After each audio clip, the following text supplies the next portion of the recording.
Good morning class. आज हम लोग साइंस पढ़ेंगे चैप्टर 6 से।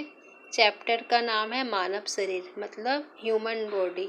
यहाँ पर हम लोग मानव शरीर के अंगों के बारे में जानेंगे। जैसे कि यहाँ पे दिया गया है, शरीर के अंग के बारे में यहाँ दिखाया गया है। तो मानव शरीर के विभिन्न अंगों का यहाँ पे नाम दिया गया है, इसे आप लोग पढ़ेंगे और इन अंगों का क्या कार्य है वो भी लिखा गया है। तो यहाँ दिया गया, इसे आप लोग रीड करोगे। फिर पीछे का पेज में दिया गया है, ये भी शरीर के अंगों का दिया गया है। धड़, टांग, अंगुलियाँ, इनके क्या कार्य होते हैं वो यहाँ लिखा गया है। तो टांगों की सहायता से हम चलते हैं। घुटने द्वारा टांग के निचले भाग से जुड़ा रहता है। ये सब यहाँ दिया गया, आप लोग रीड करोगे। फिर दिया गया है ज्ञानेंद्रिय, सेंस ऑर्गन्स। हमारी ज्ञानेंद्रियाँ कितनी होती है? ज्ञानेंद्रियाँ 5 होती है, हम लोग जानते हैं।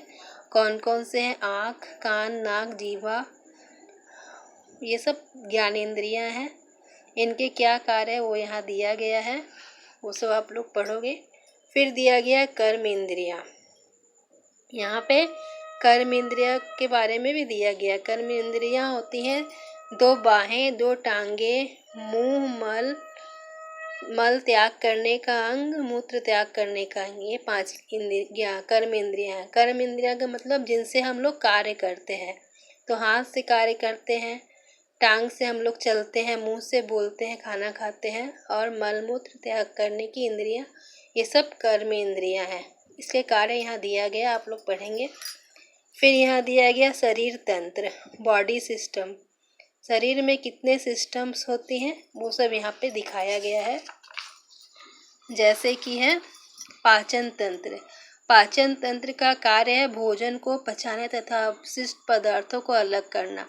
शरीर में हम लोग जो चीज़ भी खाते हैं उसको पचाने का कार्य करता है ये पाचन तंत्र। इससे हम लोग पाचन कार्य को करते हैं।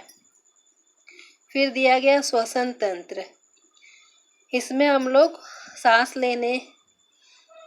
लेने का, हम नाक से सांस लेते हैं। नाक के अंदर छोटे छोटे बाल होते हैं जो धूल कणों तथा रोगों के कीटाणुओं को रोक लेते हैं।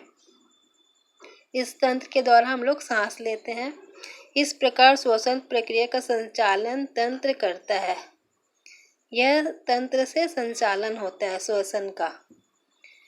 फिर दिया गया रक्त परिसर तंत्र। इसमें रक्त का परिसार होता है, रक्त को पहुंचाने का कार्य यहाँ पे होता है। जैसे कि यहाँ दिया गया रक्त परिसर तंत्र द्वारा रक्त के सभी भागों में पहुंचता है। शरीर के सभी भागों में रक्त पहुंचता है इस तंत्र के द्वारा।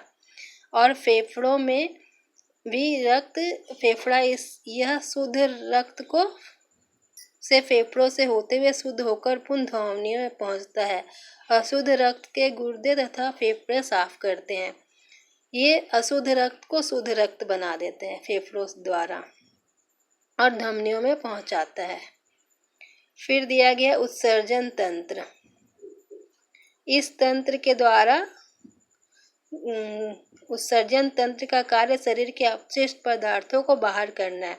मतलब शरीर के जितने भी खराब पदार्थ है उसे बाहर करते हैं।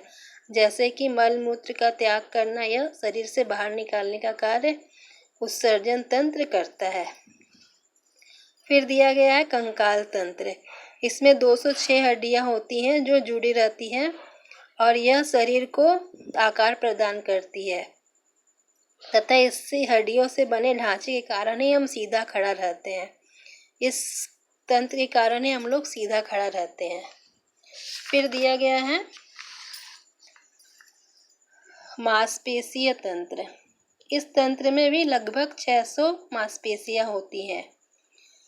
ये भी कंकाल की हड्डियों को आवरण प्रदान करती है, इनसे जुड़ी रहती है। ये भी शरीर से जुड़ी रहती है जो शरीर को आकृति प्रदान करती है और इससे चलने फिरने तथा कार्य करने में सहायता मिलती है मांसपेशियों से।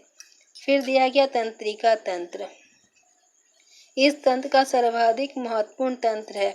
इस तंत्र में मस्तिष्क तथा नसें होती हैं। इस तंत्र में मस्तिष्क और नसें होती हैं।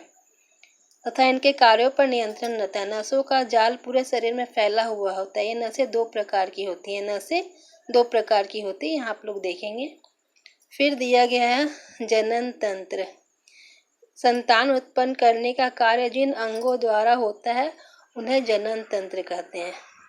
मतलब जनन तंत्र द्वारा संतान उत्पन्न किया जाता है। पुरुषों तथा मादाओं में अलग अलग जनन तंत्र होते हैं।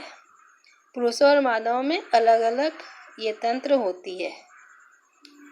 ये चैप्टर आप लोग घर पे अच्छे से पढ़ोगे और इससे जुड़ा जो आंसर बाकी था वो हमने कॉपी में दे दिया, आप लोग लिख लोगे।